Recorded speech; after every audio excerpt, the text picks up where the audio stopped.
It's a new year and a new chance for you to make a fresh start with your compliance. For the next 31 days on the FCPA Compliance Report, we're going to be bringing you a daily tip, strategy, or idea that you can use to improve your program. Here's your host, Tom Fox, the Compliance Evangelist. The Board of Directors Investigation Protocol. Many companies have an investigation protocol in place when a potential compliance violation or other legal issue arises. However, many boards of directors do not have the same rigor when it comes to an investigation, which should be conducted or led by the board itself. The consequences of this lack of foresight can be problematic because if a board does handle an investigation right, the consequences to the company, its reputation, and value can be quite severe. The SEC considers a variety of factors around corporate investigations, including did management, the board, or committees consisting solely of outside directors oversee the review? Did company employees or outside persons perform the review? If outside persons, have they done other work for the company? There is a Sarbanes-Oxley role in internal investigations, most particularly for audit.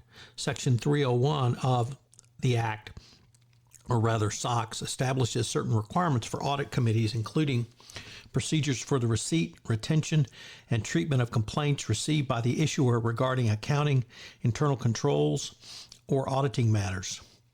Procedures regarding confidential and anonymous submissions by employees of the issuers of concerns regarding questionable accounting or auditing matters.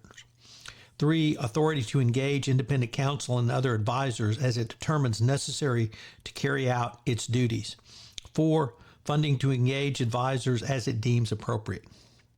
In the article, Successful Board Investigations, there are noted to be 5 key goals that any investigation led by a board of directors must meet. Number 1, thoroughness. One of the key questions any regulator might pose is how thorough an investigation is to test whether they can really rely on the facts discovered without having to repeat the investigation themselves. Regulators tend to be skeptical of investigations where limits are placed explicitly or otherwise on the investigators in terms of what is investigated or how the investigation is conducted. This question can initially be a deal killer, particularly if the regulator involved views an investigation as insufficiently thorough, as its credibility is undermined. 2, objectivity. An insufficiently objective investigation will be viewed by outsiders as inadequate or deficient. The same must be had with the investigators themselves. If a company uses regular outside counsel, it may be viewed with some askance, particularly if the client is a high-volume client of the law firm involved, either in dollar amounts or the number of matters handled by the firm. 3, accuracy.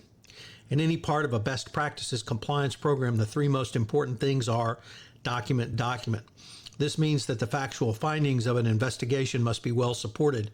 Otherwise, the investigation opens itself up to skeptical prosecutors and regulators, and the government will just go ahead and conduct its own investigation.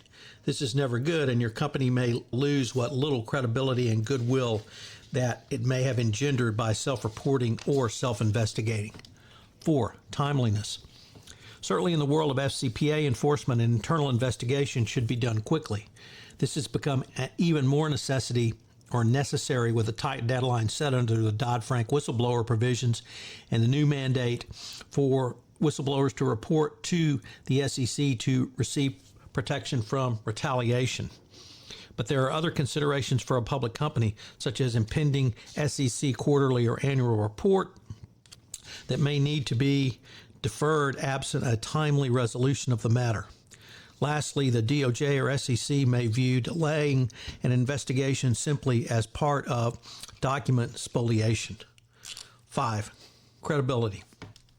One of the realities of any investigation is that a board of directors-led investigation is reviewed after the fact, but not only by skeptical third parties, but sometimes years after the initial events and investigation. So there's not only an opportunity for Monday morning quarterbacking, but quite a bit of post-event analysis. Any board of directors-led investigation must be perceived as credible as to what was done, how it was done, who did it, and otherwise the board's work will all be for naught. Dan Chapman has said this time is a time for a very frank conversation with your board about what such an investigation will entail. Costs must be adequately discussed to set proper expectations. These include both direct costs and, more importantly, indirect costs. The biggest cost to a company during an investigation is the diversion of management resources. Everything stops to focus on the investigation. The indirect costs come from largely the time commitment of senior management. If senior management has to commit 20% of their time to the investigation, that's 20% that's not going to revenue generating, shareholder value protecting activities. Finally, Jonathan Marks has noted after the notification of serious allegations, a board should take the following steps. Number one, consider creating a special committee to conduct the investigation. 2, establish a committee charter. 3, preserve the electronic and hard copy documentation environment. 4, communicate with external auditors. And 5, plan potential communication with the SEC, DOJ, and relevant stock exchange. Marks also notes that while a special committee might be necessary in certain rare circumstances, the board should try to avoid forming a special investigative committee to oversee the investigation if the audit committee is composed of independent and disinterested directors that are suited for the task. A special committee must be disbanded at some point, and the disbanding could be a complicated news item.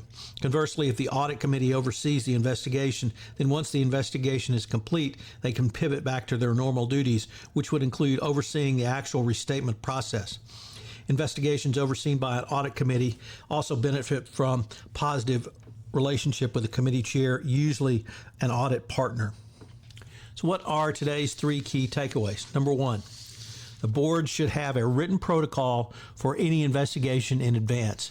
After you're notified of a potentially bet the company piece of news is not something at time you want to create one. 2, any investigation must be both credible and objective. And 3, the investigation must be thorough, but the board can be cost effective in its investigation going forward. This is Tom Fox. I hope you will enjoy this month's offering on hotlines and investigations. A 31 days to a more effective compliance program. If I could ask you to do, would you pass on to at least one person this podcast series on the nuts and bolts of compliance as I'm trying to expand my audience base for 31 days to a more effective compliance program. I hope you'll join me again tomorrow where I take up another topic in innovation in compliance. Thanks again for listening. 31 Days to a More Effective Compliance Program is a production of the Compliance Podcast Network.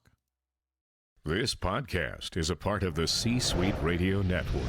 For more top business podcasts, visit c-suiteradio.com.